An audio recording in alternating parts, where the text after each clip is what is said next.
Hey listeners, this has been the Amateur Exegete, and you are listening to episode 26 of Bible Study for Amateurs. Today's episode is Hey Jude, verses 14 through 16.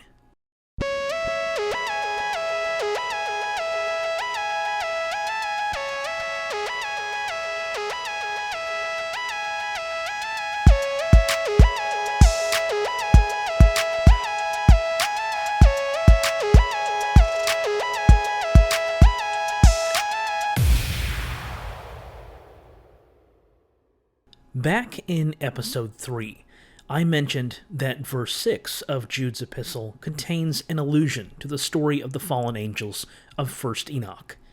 I also noted that it wasn't the only place where 1st Enoch appears in the letter. Today, we will be looking at a section that not only uses 1st Enoch, but also quotes directly from it. Here's verses 14 through 16 of Jude's epistle, as they appear in the New Revised Standard Version. It was also about these that Enoch, in the 7th generation from Adam, prophesied, saying, See, the Lord is coming with 10,000s of his holy ones, to execute judgment on all, and to convict everyone of all the deeds of ungodliness that they have committed in such an ungodly way, and of all the harsh things that ungodly sinners have spoken against him. These are grumblers and malcontents.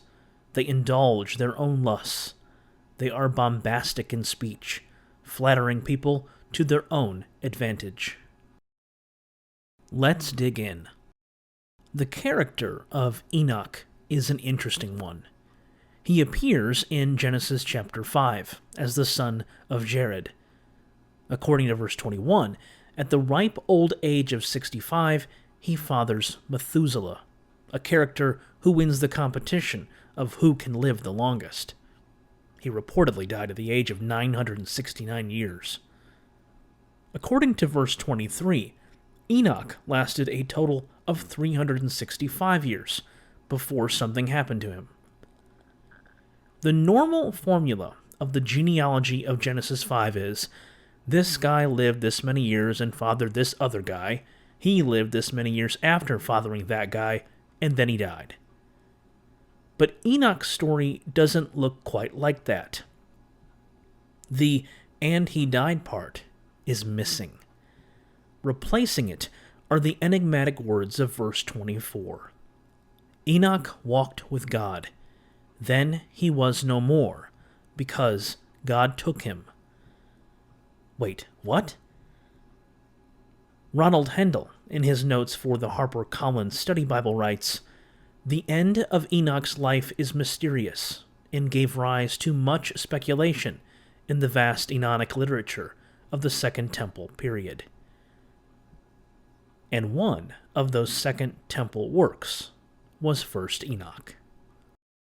In the Jewish annotated New Testament, Andrew Jacobs gives readers an excellent overview of Enoch literature from Second Temple Judaism.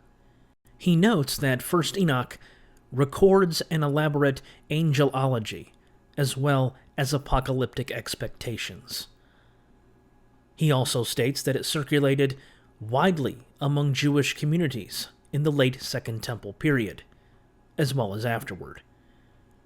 In 1st Enoch, the plight of humanity is laid not at the feet of Adam and Eve, but upon the sons of God, found in Genesis 6, interpreted in 1st Enoch to be angels, who had sexual relations with human beings, relationships that, per Jacobs, initiated a division between godly and godless humans that would last until the end of the world.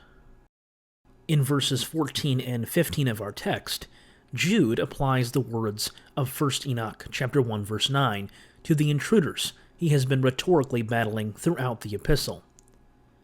It is about these that Enoch prophesied, he writes.